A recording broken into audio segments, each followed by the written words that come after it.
మకర రాశి వారికి ఈ వారం సానుకూలమైనటువంటి వారంగా చెప్పవచ్చును. తృతీయ స్థానస్థిత శనేశ్వరుడు, అలాగే ఈ వారంలో ఉండేటువంటి గురుబలం, చంద్రబలం ఈ రాశి వారికి ప్రధానంగా అనుకూలించేటువంటి గ్రహస్థితులుగా చెప్పవచ్చును. అయితే కుజుని యొక్క స్థితిగతులు కొంత ఇబ్బంది పెట్టినప్పటికీ, ప్రత్యేకించి సప్తమ స్థానమందు కుజుడున్నటువంటి స్థితి కొంత దోషభూయిష్టమైనప్పటికీ కూడా అటు అర్ధాష్టమ రవి యొక్క స్థితి ఎక్కువగా ప్రభావాన్ని చూపెడుతూ ఉంటుంది. అనగా 4వ స్థానమందు రవి గ్రహము కొంత ఇబ్బందిని కలగజేస్తారు. ఇది ఒక్కటి ప్రధానంగా ఈ వారంలో గుర్తుపెట్టుకుంటే మిగతా గ్రహాలు కొంత అంత ఇబ్బంది పెట్టేటువంటి స్థానాల్లో లేవు. అంతఃక్లేశం గృహశ్చిద్రం సౌఖ్య నిమభోజనం అన్నారు. అంటే ఈ వారంలో ప్రత్యేకించి రవి ఎలా ఇబ్బంది పెడతారో మానసికంగా దెబ్బ కొడతారు. ఎవరికైతే ఏదైతే స్ట్రాంగ్ పాయింట్ అని వాళ్ళు ఫీల్ అవుతున్నారో దాని మీద దెబ్బ కొడతారు.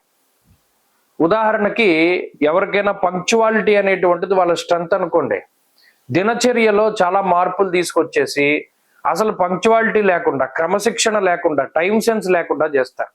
దానివల్ల వాళ్ళు మానసికంగా విచ్ఛిన్నం అయిపోతారు. లేదా ఏదైనా ఒకటి గుర్తుపెట్టుకోవడం అన్నది వాళ్ళ స్ట్రెంత్ అనుకోండి, మతిమరుపు తీసుకొస్తారు. ఇలా రవి ఏదైతే స్ట్రెంత్ ఉంటుందో దాని మీద దెబ్బ కొడతారు. ఈ వారంలో అది మకర రాశి వాళ్ళు చూడొచ్చు.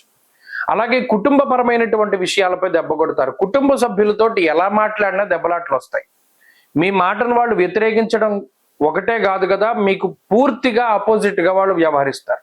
పోనీ మీరు చెప్పే విషయం వాళ్ళు యాక్సెప్ట్ చేయరు. మీరు చెప్పేది మంచి విషయమైనా, మీరు చెప్పేది కరెక్ట్ అయినప్పటికీ వాళ్ళు దాన్ని స్వీకరించరు, ఏకీభవించరు. ఇది మానసికమైనటువంటి ఇబ్బందులకి కారణమవుతుంది. ఎక్కువ సమయం ఉద్యోగ వ్యాపారాల్లో గడపవలసి వస్తుంది. పోనీ కొంత సమయం ఇంటి దగ్గర ఉన్నా సరే వాళ్ళతో వాతావరణం పడకపోవడం వల్ల అటు ఇంటా బయట కూడా చాలా ఇబ్బంది పడుతూ ఉంటారు. ఇక్కడ ఆర్థికమైన సమస్యలు లేవు, అనారోగ్య సమస్యలు లేవు, మరీ ఇతరత్ర ఇబ్బందులు లేవు.